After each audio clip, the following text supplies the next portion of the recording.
Encore une fois, bienvenue à l'édition de ce soir. Les populations chassées de chez elles par les attaques terroristes dans la province de Cabo Delgado au Mozambique remercient les forces de défense rwandaises venues alors que leur région était prise sous le contrôle des forces intégristes. Patrick Nividandi. Arabié s'est rendu au camp des déplacés des Kwitunda, plus précisément à Ofungi, en district de Palma. C'est dans la province de Cabo Delgado, au nord de la Mozambique. Les déplacés sont dans un camp installé près d'un village modèle qui a été construit par la société d'extraction du gaz LNG. Le chef des postes de police des Kwitunda, superintendent Pedro da Silva Negro, a autorisé Arabié à entrer dans ce camp qui abrite plus de 10 000 personnes. Ces responsables a même facilité l'équipe pour trouver des personnes parlant les Swahili qui vivent près de la frontière de la Tanzanie. Le commandant de la police a commencé à expliquer à la population locale que les visiteurs étaient des journalistes rwandais venus assister au travail remarquable des forces armées et police du Rwanda pour libérer les zones touchées par les groupes terroristes en collaboration avec les forces mozambicaines.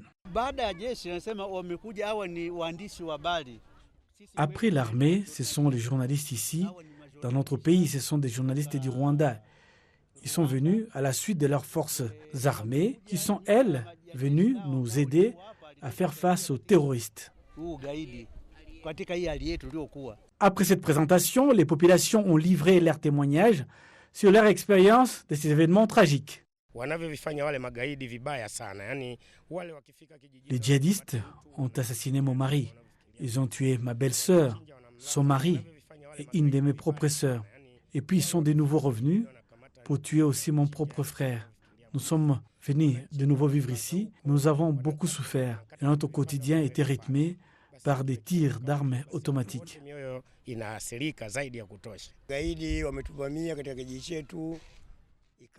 Ce qu'ils font ces djihadistes est vraiment horrible. Ils rassemblent des gens et les massacrent en les égorgeant comme des agneaux. Des fois, ils tuent et jettent les corps au vu et aussi de tout le monde. À cause de cela, le cœur de tout le monde est très en colère. À cause de ces atrocités, le cœur des gens sont traumatisés. Depuis leur arrivée au Mozambique, en coordination avec les forces de sécurité mozambicaines, les forces armées et la police du Rwanda, ont aidé la population à faire face à cette panique. Cette population a eu le temps d'exprimer son émotion et ses sentiments.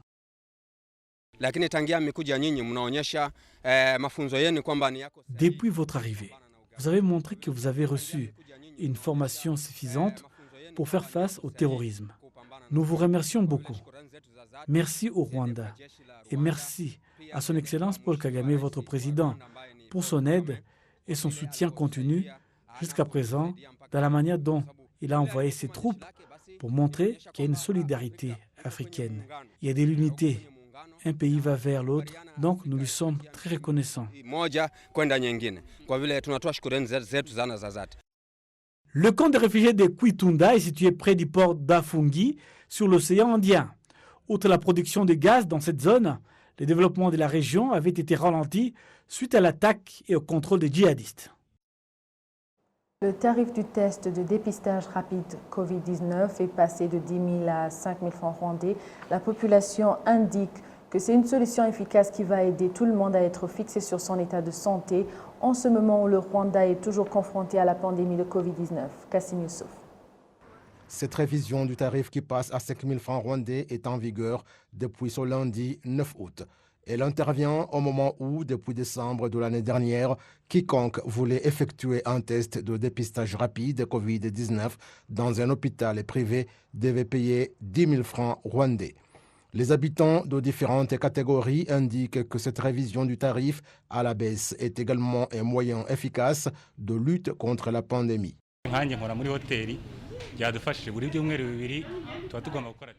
Je travaille à l'hôtel et tous les 2 semaines, nous effectuons un test. Le tarif était pour nous élevé, mais maintenant il est revu à la baisse. Être fixé sur son état de santé, c'est très important, car beaucoup de personnes allaient mourir et beaucoup se sont retrouvés dans un état critique parce qu'ils n'étaient pas fixés sur leur état. batinze kumenya uko bahagaze. Nishimiye yuko uyu munsi byibura n'ibiciro babigabanije. Je suis satisfaite de la réduction du tarif. Cela aidera les gens à connaître leur état de santé et un grand nombre pourra effectuer le test. Si on est infecté, on restera isolé des autres et celui qui prend les médicaments les prendra ou se reposera. La Covid-19 existe, il y a mes proches qui en ont souffert. Nzi harabona agize mu muryango wanje bayirwaye. Nja kwipimisha naje kugwaza umugwayi. J'avais accompagné une personne à la maternité pour une intervention chirurgicale et on m'avait demandé d'effectuer un test de Covid-19. Si le tarif a été revu à la baisse, je suis satisfait. Avant, on exigeait 10 000 francs, mais maintenant, j'ai payé 5 000. Le centre biomédical du Rwanda, RBC, indique que c'est le test de dépistage rapide de Covid-19 qui est beaucoup utilisé au Rwanda. La direction du département chargé des soins dans ce centre indique que ce procédé est l'un de ceux qui sont sûrs partout dans le monde. Tous les tests de dépistage rapide que nous utilisons au Rwanda remplissent les exigences de l'OMS et certains sont encore plus. Nous utilisons actuellement ceux qui ont une sensibilité supérieure à 90%. Il y a également celui de 96% avec une spécificité de 97%. Plus la sensibilité est grande, plus le test utilisé découvre celui qui est infecté et plus elle est faible, il y a plus de faux négatifs. Nous n'avons pas de problème en ce qui concerne les tests que nous utilisons car ils sont sûrs et découvrent toute personne porteuse du virus. Lorsque nous effectuons un test, nous sommes sûrs du résultat à 97%.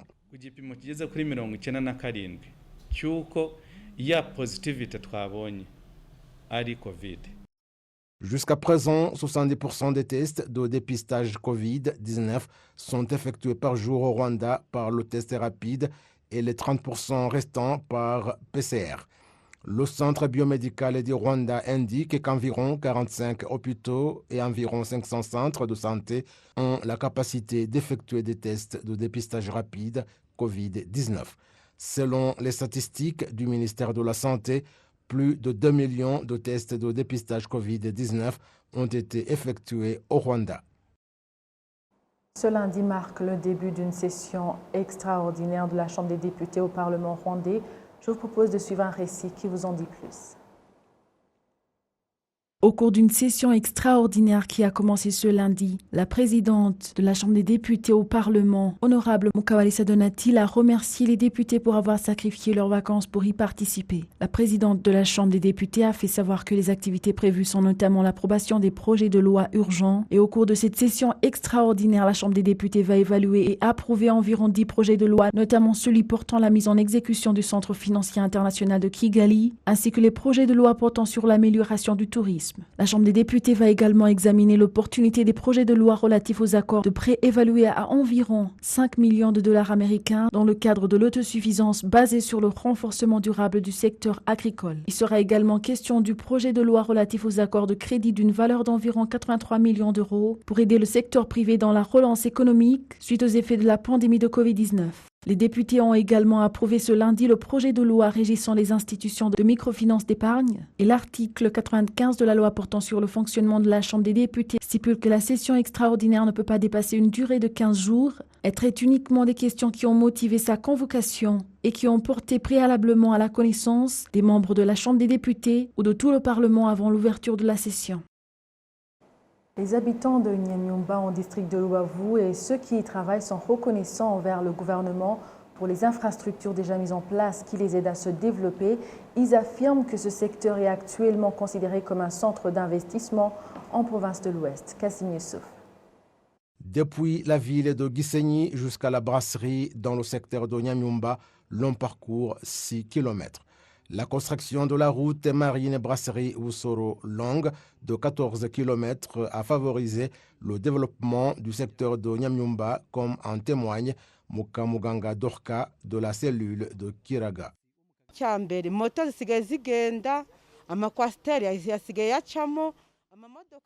D'abord, les motos, des quasters et des gros véhicules y circulent sans problème et cela facilite nos déplacements. La valeur des propriétés foncières a augmenté et avec moins de 10 millions, on ne peut pas s'acheter un terrain pour cultiver. Pour valoriser leur lieu de résidence, les habitants ont débuté l'amélioration de leur habitat.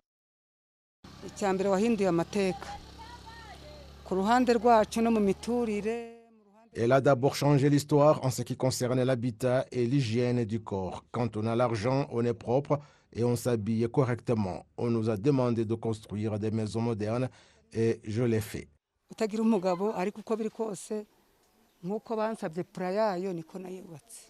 Les travaux de construction de la route marine Brasserie-Woussoro sont presque à terme. Il ne s'agit pas seulement d'améliorer le transport dans le secteur de Nyamyumba, mais des efforts ont été également déployés dans la création de nouveaux emplois permettant la croissance économique dans les villes secondaires à Kigali.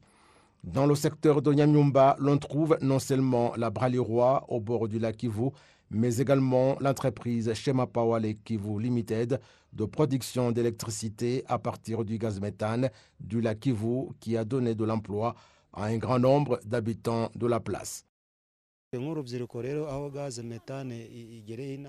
Depuis le début de l'extraction du gaz ici, nous avons eu de l'emploi. Et si on est éleveur, on a acheté du bétail. Et si on est marchand, cela a favorisé les affaires. Des investisseurs disent que plus d'activités touristiques se déroulent dans le secteur Nyamyumba et 7 hôtels y ont été construits. Cela a vraiment changé et c'est pour nous de la valeur ajoutée parce que de plus en plus de gens viennent pour nos services.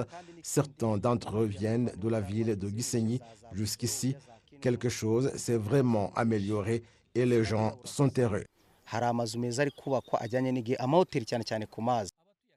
Le secteur Nyamyumba compte 50 partenaires dont les activités visent à aider les habitants à sortir de la pauvreté. Cependant, le souhait est d'avoir plus de partenaires et d'investisseurs pour avoir plus de progrès. Umurenge wa Nyamyumba ukeneye icyo nakwita ishoramari. Nyamyumba a besoin de plus d'investissements que je peux appeler un grand investissement qui génère de la production à partir de la beauté du lac tout en améliorant la capacité du district. C'est un endroit où vous pouvez trouver un terrain pour la construction d'un hôtel.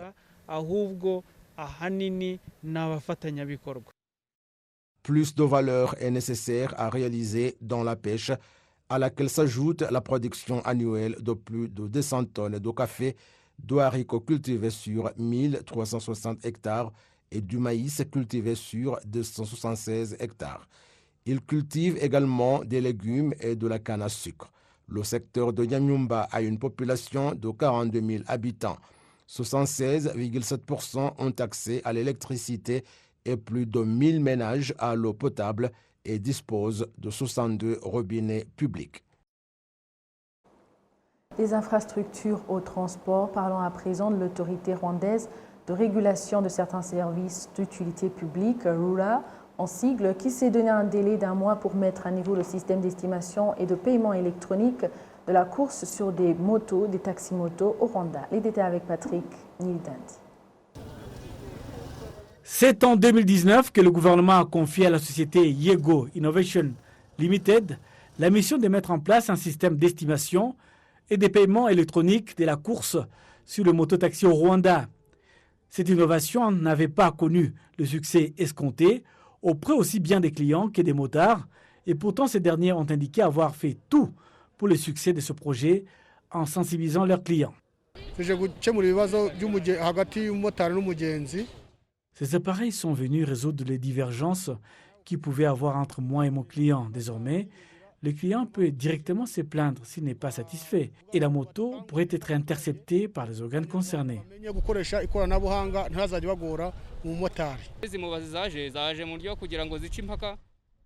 Ces appareils vont vraiment nous aider à émettre sur la même longueur d'onde, moi et mon client, sans que personne ne soit lésé. Le président de la coopérative des motards au Rwanda, Daniel Ngarambe, a indiqué que ces appareils vont permettre aux motards de travailler de manière professionnelle. Pour nous, motards, nous avons accueilli avec beaucoup d'allégresse ces appareils. Le motard qui faisait sa course avec un prix depuis l'an 2000 n'a pas vu changer ce prix. Et pourtant, le coût des hydrocarbures a changé. Mais les motards avaient gardé le même prix. Et puis, si l'on observe, les taxis-voitures avaient déjà changé leur fonctionnement avec les taximètres. Et c'est nous qui semblions rester en retard.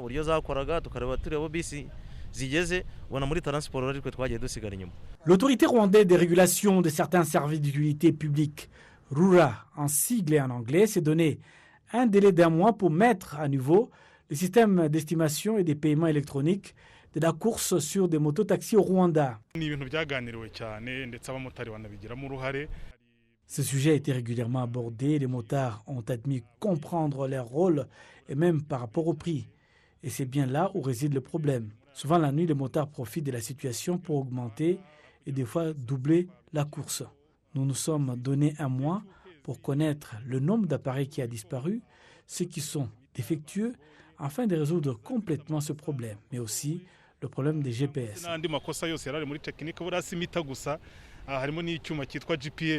À partir de ce mois d'août jusqu'au mois prochain de septembre, RURA compte mettre à la disposition des motards 15 000 appareils. Et l'Office tient également à fixer les prix de la course au kilomètre. Face à la violence domestique envers les travailleurs domestiques, la centrale des syndicats des travailleurs du Rwanda appelle les employeurs à traiter leurs employés équitablement car des actions en justice peuvent être engagées si nécessaire. Kassim Youssouf. Le travail domestique est considéré comme une forme d'emploi informel et concerne un grand nombre de jeunes. En plus des travailleurs domestiques non rémunérés, un certain nombre d'entre eux sont victimes de harcèlement sexuel dans divers ménages dans lesquels ils travaillent et certaines sont maltraitées émotionnellement. Au fil des jours, l'on travaille sur des solutions aux problèmes auxquels les travailleurs domestiques sont confrontés quotidiennement. Le secrétariat général de la centrale syndicale des travailleurs du Rwanda indique que, bien que certaines mesures aient été prises, notamment des dispositions pour la protection des travailleurs non enregistrées dans la loi sur le travail de 2018, ainsi que d'autres activités de plaidoyer, il existe d'autres questions importantes devant être abordées, y compris le changement de mentalité des employeurs.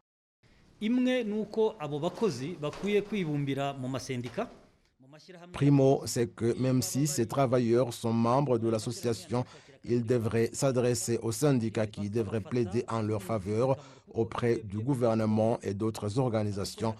Et j'exhorte les employeurs et les Rwandais en général à valoriser ceux qui travaillent pour eux et à les traiter comme des personnes de valeur. Les agences œuvrant pour la protection des droits des travailleurs estiment que pour résoudre les problèmes des travailleurs non qualifiés, le gouvernement devrait établir des salaires de base, ajoutant que les autorités devraient examiner si les dispositions de la loi sur le travail de 2018 incluant notamment le droit au congé, la sécurité sociale et la santé sont correctement mises en exécution. En district de Nyamagabe, les résidents du secteur d'Ouinhindi, membres d'une coopérative dont les activités sont basées sur la protection de l'environnement, indiquent que les résultats de la sensibilisation sur l'importance de l'environnement ont augmenté le revenu de l'abattage des arbres en maturité. Dans plusieurs localités du district de Nyamagabe, plusieurs arbres sont plantés sur le versant des collines. Les habitants de cette partie du pays se réjouissent du fait que le reboisement est à présent à la base de leur développement personnel. J'ai grandi voyant des gens qui coupent les arbres avant qu'ils soient à maturité. À l'époque, on parlait de collines car on ne savait pas comment mesurer la superficie. Et c'est vrai qu'ils s'en servaient utilement, mais en réalité, sur toute une colline, on en tirait 5 ou 10 sacs. Lorsqu'on coupe les arbres avant qu'ils soient à maturité, on trouve une petite quantité de charbon de bois et ça prend du temps pour que les arbres repoussent. Depuis qu'il a été mis en place un programme de sensibilisation sur l'importance d'abattre les arbres à leur maturité, le développement des habitants du secteur d'Uwinkindi a été amélioré dans tous les aspects de la vie. Le bénéfice se trouve dans le charbon de bois qui, à présent, est de bonne qualité, au point d'en tirer quelques-uns qui permettraient d'établir ailleurs une pépinière d'arbres.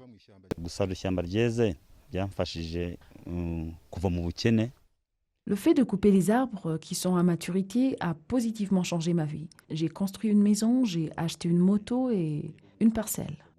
Le maire du district de Nyamagabe, Uwamahoro Bonaventure, souligne l'importance de bien entretenir les arbres plantés sur les collines et ailleurs.